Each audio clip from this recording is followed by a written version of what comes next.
begin this 5-on-5 with the Field of Dreams. Baseball headlines are 5 stories in recap and 5 to look ahead at in the coming week. And I can't think of a better baseball game to start with at number 5. It was a 5-star showing for Major League Baseball, the Chicago White Sox and the New York Yankees in Iowa. The Sox earned the dramatic win on a Tim Anderson 2-run walk-off homer that disappeared into the cornfield in the bottom of the 9th inning, lifting Chicago to a 9-8 win in Dyersville.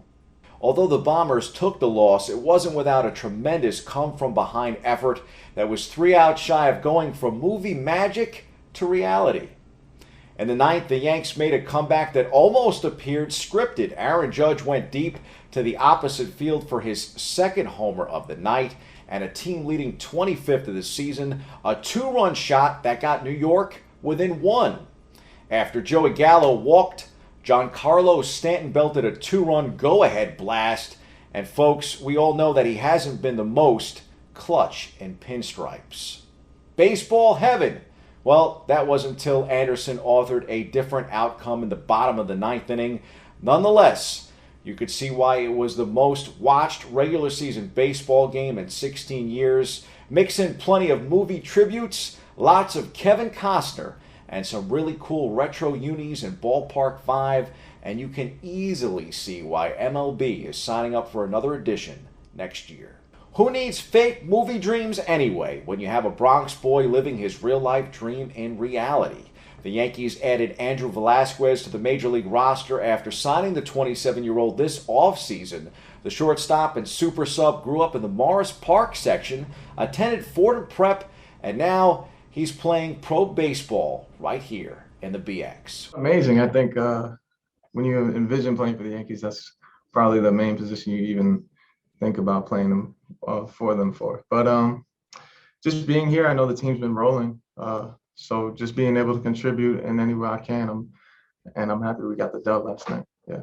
What I've been seeing a lot is just a lot of love from people that like I've come across from, back home. So just seeing all the support I have behind me is amazing. The kid grabs the 4th spot and provides the perfect segue here on the front end of 5-on-5 with another pro who is making a homecoming in this city. We shift gears to the NBA hardwood. It's official. Bronx Boy Kimball Walker is a New York Knick. The 31-year-old parted ways with OKC and decided now is the time to make the Mecca his permanent address. It'll be a chance to play more games at an arena that has provided some of his finest moments, whether it was in college or even the NBA. Our Bronx Net cameras will never, ever forget that Big East run. He won a national championship as a junior at UConn in 2011, concluding the season on an 11-game winning streak that began when the Huskies won 5 games in 5 days. Maybe that was the original 5-on-5 on the way to the Big East Tournament Championship at Madison Square Garden, the Mecca. That was early in the novel of Kimball Walker. Hopefully, the best is yet to come for Kimba. In the 2 spot, we'll roll with a Yanks and Mets update. The Yanks have been doing plenty more winning than losing these days. Here's more. That's how baseball works. I think, like I always say, is I just want to have good at-bats. I know at the end of the day, like the results might not always be there, but if you continue to have good at-bats, at the end of the day, things will click and things will start going your way. And that's how I felt. I know I haven't put up, huge numbers or anything, but I feel like I've been getting on base. I've been seeing a lot of pitches and helping the offense in that way. Can't say the same for the Mets, though. They haven't had the same success since the All-Star break that they had before it. And the timing is really tough with this killer schedule that the Mets are facing. We go back inside the locker room for the latest with the... It's definitely frustrating to lose in extra innings, both nights, but we're in both games. I mean, we're one swing away from winning both those games. The more we can keep ourselves in those situations, obviously we want to win by 3, 4, 5 runs, but when we're in it till the end, anything can happen. And in at number 1 on the front end, how about some preseason football between the two teams that share MetLife Stadium? The Jets hold on in the exhibition opener against the Giants. Well, I think as a team we started slow on both sides of the ball. And I saw some improvement as we went on. We were able to move the ball a little bit, get down in a scoring position. We can't have turnovers in a low red area. We have to capitalize on that. Obviously, we can't shoot ourselves in the foot and expect to have success. It was a great experience. I really enjoyed having just that game-like setting, the introduction to kind of like the NFL and the whole game, and it's great for everybody. No matter how much football you've played, it was awesome just to be able to get out there and do that. And now, how about 5 stories to keep an eye on? The NBA season ended in the summer, but it's almost ready to return, and with the draft and the offseason signings right after the finals, the NBA season never truly goes away. The Knicks may have stole the back pages with the Kemba signing, but the Nets have managed to keep their nucleus intact, and that started with an extension for KD and now the re-signing of Blake Griffin. In at number 1, here's what Blake has to say for the season ahead for the Nets. We as a team felt like we obviously didn't accomplish what we wanted. You could say injuries, but every team had injuries, so we feel like there's definitely unfinished business. There's something bigger that we want to achieve, and I still want to be a part of that. In at number 2, the Mets host the reigning world champion Dodgers this weekend at Citi Field, while the Yanks play host to Minnesota in the 3rd spot on the back end of 5-on-5. And at number 4, the Giants look to rebound this weekend in Cleveland in week 2 of the preseason. That game kicks Sunday at 1 p.m. The Jets, meanwhile, give it a go a day earlier. They are back in action tomorrow, Saturday, in Green Bay to face Aaron Rodgers and the Packers. That preseason matchup goes down at 4:25 p.m. Those are the headlines. We hit the C-list for an insider look at an historic weekend for motorsport at Indianapolis.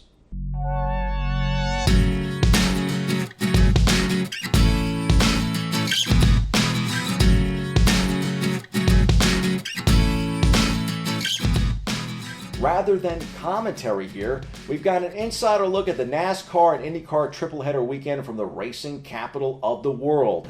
Our BronxNet cameras captured it all. We begin with this past Saturday's doubleheader with drivers from NASCAR's Top 2 Series and the IndyCar Series all in town for a rare crossover weekend. Will Power powered the IndyCar Series to a strong start in the first race of the weekend.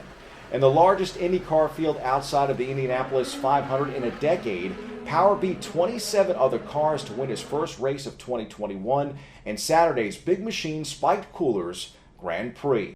Big relief, and I think it's great for the team, especially the guys on my car. They've been working hard. They've been flawless this year. They've really done the job, and I haven't. If we had that sort of performance in the pits and just prep and all that last year, we probably would have won a lot more races. With the victory, Power is now 5th on IndyCar's all-time win list, while Power celebrated by having friend and fellow racer Alexander Rossi join his presser via FaceTime. NASCAR Xfinity winner Austin Cindric elected to sing a tune in Victory Lane.